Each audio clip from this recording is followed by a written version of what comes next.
Welcome to Outside the Box with Ascendia USA, a podcast educating US-based e-tailers on international shipping topics and how they can expand their global e-commerce footprint. Hello, everybody. This is Nick Agnetti from Outside the Box with Ascendia USA podcast. I've got my co-host here, John Walsh. Hey, buddy. How are you today? I'm doing well, thank you. How about yourself? Fantastic. Okay, great. All right, so guys, we're here today, episode 9, woohoo, to talk about getting ready for peak shipping season. So whether you like it or not, it's here, and you got to be ready for it. And we are here to help you with this. John, what's so funny? Peak is a long time now. Used to be 4 weeks. Mm-hmm. It's probably 9 weeks. Starts in October now. Yeah, let's talk about that. I think a lot of it changed with the pandemic. Absolutely. I think a ton of it changed. It used to be such a concentrated. Yeah. First of all, I'm just going to make a proclamation here on this podcast that whoever came up with putting Black Friday and Cyber Monday in between a weekend, I mean, genius, but also horrible idea when it comes to logistics. Genius for sales, horrible for logistics. So I'm going to throw that out there. All right. That is a valid point because you can't catch up. No, there's no hope for that whatsoever. You got a holiday. Right. So we got freight carriers just aren't picking up. Then you got Black Friday. They're probably still not picking up. Then Monday, that's when they're going to start picking up that volume. Mm-hmm. Then you've got, it's insane. Okay. So we're buzzing ahead, but anyway, you've got a wealth of experience in this industry, and unfortunately, yeah. Let's talk about helping our listeners be more prepared for the peak shipping season. Good segue. What had happened in the last probably 5 to 10 years, even before the pandemic, to your point, if you notice, there's a lot of years where Thanksgiving was very late in the month, in December, in November, and it rolls right into the first week. Oh, yeah. But now what we're seeing is, and we talked about on a previous podcast about returns, January now has become the returns month. It's like that month is all returns. You can't, most clients won't even talk to you that whole month. So they get like 1 week off, and then right away they're back in return. So I think peak really starts early October and ends in January. Pandemic, to your point, I think a lot of it had to do with inventory. So people start putting out these sales so early because they were afraid they're not going to get the sales. So now they're pumping stuff out in October. You don't catch your breath. Mm-hmm. You don't catch your breath, right? I also know with international, you have, I know cutoff dates are a little different in international market and domestic, but those cutoff dates had affected people's performance. They're worried they got to get it out because they don't want to pay higher costs. There's so many factors with peak. It's kind of crazy, but just to tell you, I like the word peak, and we can talk about it. The peak stands for planning for the P, execution, awake at night. Because when you talk to customers, about peak, every one of them has a different philosophy on what's keeping awake at night. Yeah. Okay. To your point, is the carrier going to show up? Are they going to be consistent? Are they going to be flexible? Are they going to be able to handle my stuff every day?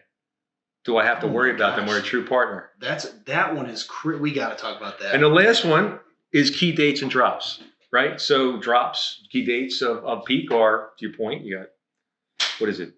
Black Friday, Cyber Monday. Pick a day. Pick a day. They got a name for it in peak, right? Yeah. It's like, I think the other day it was National Pretzel Day. It was awesome. I didn't get a pretzel. I forgot. Did you remember that? It was the other last week. So, no, I'm just kidding. Philadelphia, big on pretzels. Yeah. So but I don't know. What are your thoughts? Because, your planning's a big thing. Those 4 things are really, if you talk to a decision maker, a supply chain, they're the things they're worried about. Okay. So I'm not going to mention any other companies' names. Uh-oh. No, I'm not. But these are realities. If you're in the industry, these are things that you have either experienced or at some point you may experience, or somebody probably experienced them. But there are certain organizations where we've seen, especially I think it was coming out of 2022, maybe even 2023, but they just said, hey, we're not picking up anymore. You know what I mean? We're done taking volume, or they would tack on significant surcharges to be able to handle that volume. So if you will. Now, we mentioned this, I think, probably in the very first podcast, or maybe in the second one. We're in a much softer market now, so things have changed there in terms of the tide has turned a little bit in terms of a shipper's market versus a seller's market. That's fair and all that, but these things still happen though out there, folks. I mean, these are things where we're still seeing notification in the industry that, hey, certain carriers are not accepting any more volume, or if you don't give us volume commitments, we can't take a chance on you type of thing, which is kind of wild, right? Because again, we've got this, let's call it a 6-week period of absolute insanity. And that just fired me up thinking about that, just because I feel, you hear about it and it's kind of, I've never once ever told a client like, hey, you can't ship me any material. Disclaimer for anybody out there. If you want to send me some stuff to process, I'm going to process it. Okay. So I'm just throwing that out there, but anyway, well, just a couple of observations. Planning used to start October. Mm-hmm. Now you get calls from customers who want to start talking in August because they got to be ready for October. For sure. So, just working with our clients and anybody listening out there, you really got to start thinking about a late summer, about peak. For sure. And let's add a layer of complexity to that. Yep. We've seen in the last, and again, we're going to talk about, we've all experienced this pandemic. One thing that's become really scarce is developer resources. So if you're thinking about diversifying your shipping carrier, portfolio, you had better have that done by the beginning of August. Yeah, especially if you're a major volume carrier, whether it's international, domestic, because it's probably not a great idea to go into testing, at the end of September. Right. So it's very important to make sure that you have all the integrations done, API things, whatever it might be. Excuse me, Producer Charvon, what are you doing with my volume? I'm just turning it. Okay. All right. Sorry. It got weird there. You can cut that out. But it's weird, right? Yeah, it was a little different. It was weird. Okay. So we got to roll with it though. We're rolling. You take over for a second. Where was I? That messed me up. No worries. You were on a hot streak. The other thing was customers need to be, I think we were talking about transparency last call. You got to have weekly or bi-weekly touch points with clients as they move into peak. Because if you don't, their plans change dramatically. The people that we deal with traditionally are what? Transportation, supply chain. Mm-hmm. They don't manage the marketing budget. They don't manage the sales budget or whatever they're promoting. We have to be up on that to make sure we're doing the best we can for them to handle surges. Like I know you know the sub box industry very well. That's an example. When you get into peak season, that volume is heavy, but you also got other people's heavy volume. So you got to make sure that you're communicating with that type of client to make sure that they're being covered, that they change anything. Because in my experience, they had maybe changed their cadence a little bit. Maybe they moved it back a week. Maybe they did this. Flexibility so they get the best experience too that they deserve, right? Because it's a good point. Right? Instead of, let's say, if your fulfillment date is typically the last week of a month, November, you might want to make that the second week of a month. You know what I mean? Or something like that to try and get ahead of the upcoming craziness. Now, going back though to, you had just mentioned, the weekly calls and check-ins and such. Yeah. I think it's probably important to put a distinction between looking at, let's say, if you're working with a 3PL, an e-commerce fulfillment company for the listeners, and let's say a brand itself too. Because, what's the biggest difference there is, one, you've got a company that's doing the pick, pack, fulfillment, kitting, whatever it might be for multiple brands versus a single brand. Yeah. And so even dial it back even further to the integration challenges, they have to make sure that all integrations are done, especially if you have a bona fide, like a concrete peak season. Not all shippers do. And we're probably seeing that even a little bit more too, where it's not so significant of a peak as it may have used to been for certain customers, but peak is still there. You have to just pay attention to, when you start having these meetings, what's important, why is it so important? Again, distinct, between the 3PL and the e-commerce brand itself. Yeah, that makes sense. Yeah. The last thing to touch on and get your thoughts on for planning is, years ago, there was no surcharges at peak. Okay. Then COVID came along and there was a ton of surcharges. They haven't really gone away. Okay. They you have fuel, but you also have minimums. I know my former employer has a lot of surcharges. Yes, right? They do. So as an example, we're a great resource to help you evaluate and keep up on that in the international arena, because There's certain countries that get certain surcharges. There's certain windows of time that change. Now the USPS doesn't look like international so much, but they also have surcharges. You would have never thought that they would have stuck after, to your point earlier, that the demand would go down. You know, they're not projecting growth to be the same or flat this peak. It's not going to be explosive. So the question is where we can help you as a resource to manage that, because that's important to look at, because you may not think about it. I agree completely. Adding to that, which is a great point, especially if you're running two things, I'm going to make a note too. So just for everybody, Nick draws a lot on his notebook here. Big note taker guy here. So that's not the pen they gave you though, is it? Absolutely not. So they try to give us new pens. Our producers, they did not work, so we had to resort to what we had already. Don't ever give me a wobbly pen, okay? I will take it because I'm kind, but I will throw it away behind your back, okay? So never lift the gets worse in the mouth. So here we go. Okay, so two things I want to touch on. So if you're out there, you're a shipper, okay? So, and I'm going to just say this is probably more focused on, let's say, mid-market and enterprise level shippers. And you're working with a partner that does both quote unquote domestic and international shipping. What's going to happen during peak? I've seen it year after year after year. What takes priority? The domestic parcels or the international parcels? Yep, domestic. The domestic parcels take priority.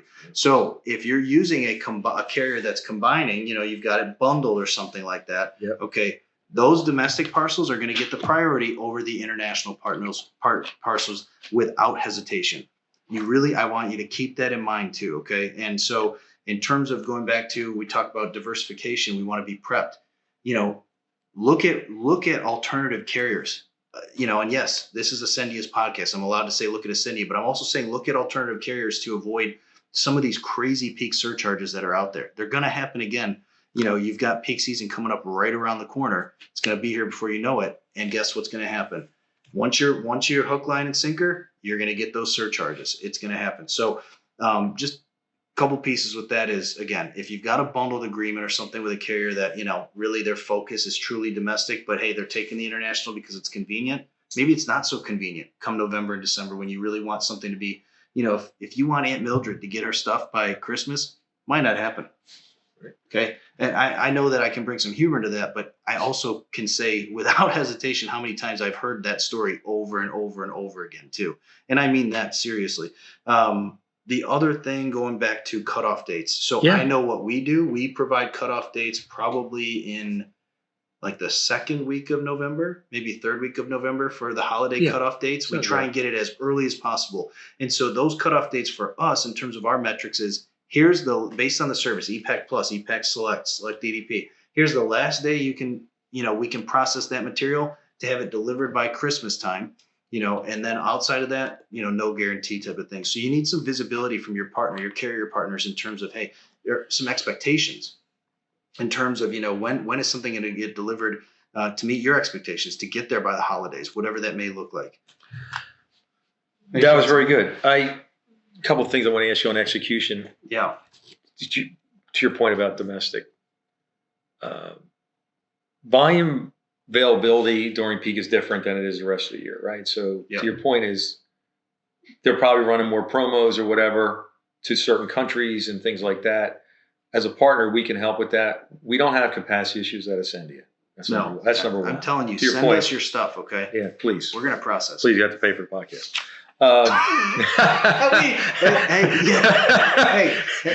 Send us your parcels. We need a studio. Yeah, right. That's true. That is true. Yeah. Right. We're working out of Siobhan's basement over here. Yeah, it's a beautiful basement. It is kind of very well lit. But go ahead. Sorry. But it also helps. I think in the last podcast, which is something you brought up, it was really key. It was Wismo calls, right? Yeah. So to your point, if you're using, say, an Ascendia and you're diversifying the volume and splitting it, giving domestic maybe to one, maybe Ascendia is blessed to get the international, your transits and your SLAs are going to be pretty good. We can work with you on that to measure that. Great. A lot of times what we noticed at peak, customers would never change their websites. They would never update their SLAs on peak. And then they get a lot of Wismo calls because maybe they felt it was going to be. That's a great point. Yeah, and we would see that a lot. We go, listen, guys, you got an extra, you got a little bandwidth you can work with, but if you don't manage that part of your business, you're going to get a lot of calls because they're still going to expect the same transit times. They're not getting them. So that's something else to think about in execution. No, managing expectations is, in every area of life is key, right? But we're here to talk about this. That's an absolutely key thing. So that's a great point. All right, last thing I want to ask you, what keeps you up at night during peak? Trucks picking up on time, making sure that materials processed quickly and efficiently, and that we don't have any significant customs issues. There you go. So I would think that's what most people out here in the audience would probably say the same thing, right? I don't think they're missing anything. I guess getting hold of the rep would be the other one, because a lot of times the communication is the people are a little bit more busy, don't get back right away. But I don't see that a problem at Ascendia. But in my past life, the people may have had 1,000 accounts, can't get back to them, and they don't get the attention they need during peak. And the problem is at peak, customers need more help than they probably do in most of the year because they're a little more stressed out about what's going on and things like that. But just as a help to be a good partner. So I'm going to give one fun fact before we depart today. Fun facts. Brought on a new client. They're located in northern Michigan, and they started during peak. Well, Q4 of 2023. Same thing. Yeah. So with our Canada Direct Access service, our Canadian delivery network, we processed it, maybe 2,000 parcels. Yeah. Good. And average delivery time to Ontario from process to delivery, 1.8 business days. That's funny you said during Q4. I had a customer started the last week of the year. Same thing. Wow. They started last week of the year. Yeah. That's pretty, all right. And they were very happy with everything. To your point, into that province, they were getting 1.8 days, even during peak season. That's amazing. Yeah. All right. Well, thank you all very much for listening to episode 9, getting ready for peak shipping season. Any questions, concerns, please email our producers directly, and just help keep hitting that subscribe button, download, because we need a new studio. All right. Go fund me. Go fund me. All right. If you want to support our podcast, the number one thing you can do is share it on your social media and tag Ascendia. That helps us get the word out, and we really appreciate it. Be sure to subscribe and download our podcast. If you want to learn more about today's topic, email us at ecommerce.usa@ascendia.com and check back frequently for new discussions on e-commerce shipping to Canada and worldwide.